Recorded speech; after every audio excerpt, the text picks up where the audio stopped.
May I have your attention, please? Your attention. Please. May I have some? Please. What if I put up gameplay of Subway Surfer and used a robot voice? Would that keep you stimulated? Wikipedia says that people born between the year 1981 and 1996 are part of a group called millennials. And I am a 96 baby. Hello, year of the rat, what's up? I'm cusping on that millennial Gen Z line, so I can relate to all you Gen Zers, okay? I know what cap means, I know what drip means, and I also don't remember where I was when 9/11 happened. However, Gen Z, there is a difference between us. We're both a generation that grew up on the internet. But you grew up with the internet.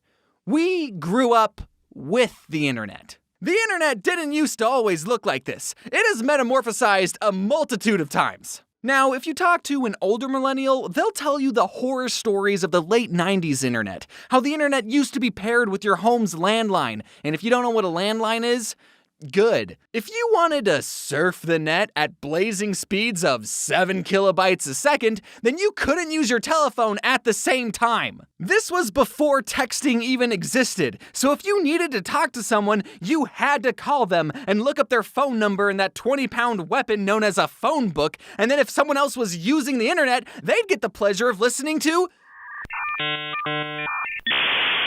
Although, if I had to make a sound that represented the entire internet, it would sound exactly like this. I didn't grow up with dial-up, but I did grow up in a time where the internet looked completely different. By the time I was exploring the interwebs, we got speeds up to 1 megabyte per second. So the highest quality video you could stream on YouTube was in 240p, or this big.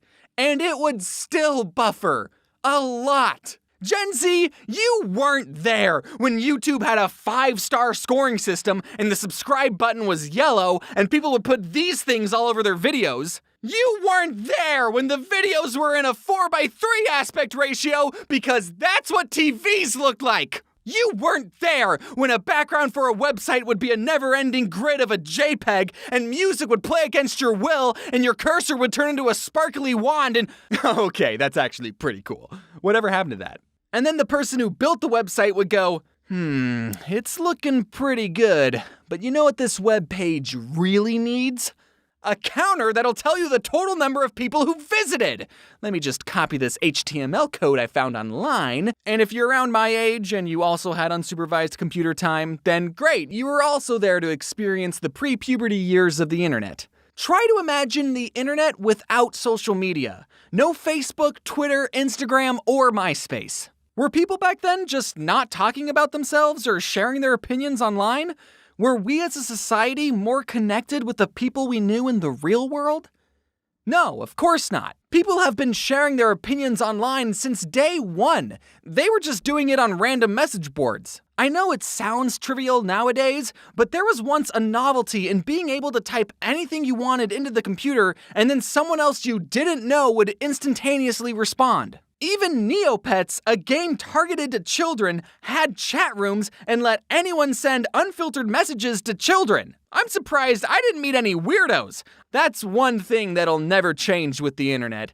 There will always be weirdos online. In fact, most of a weirdo's life is spent behind a computer. I would know. I think people loved sending messages so much that sometimes your friend would send you a message that said, "You've just been hit by the duck truck. Send this message to 8 of your friends and you'll be as sexy as a truck." Ignore and you'll be hit by a 16-wheeler.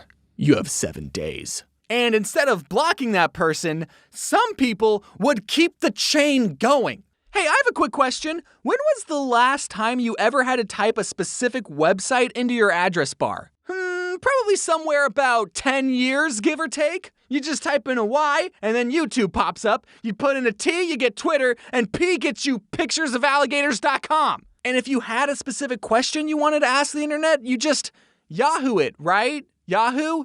Oh, no, that's not the one you kids are using. You kids are using that new search engine, right? Ask Jeeves? I know there's like 4 main websites that everyone goes on, but back then, instead of having a social media account, people made their own websites. So there were a bunch of different websites for you to explore, and to help you find those websites, you had a few search engines to pick from. Everyone loves to dunk on Bing for even attempting to be a search engine, but back in the day, Google had some competition. Obviously, I can see why Google ultimately won the search engine battle. Google is a great company, and I would recommend Google to all my peers and coworkers. I love Google! As much as I love the internet, some of the best memories we had on the computer weren't even on the internet, were they? Sometimes the internet would just go down. But did that stop us? Did we go outside? No. We were still able to supply ourselves with hours of entertainment even without an internet. All you had to do was click Start, All Programs, Accessories, Games, and then...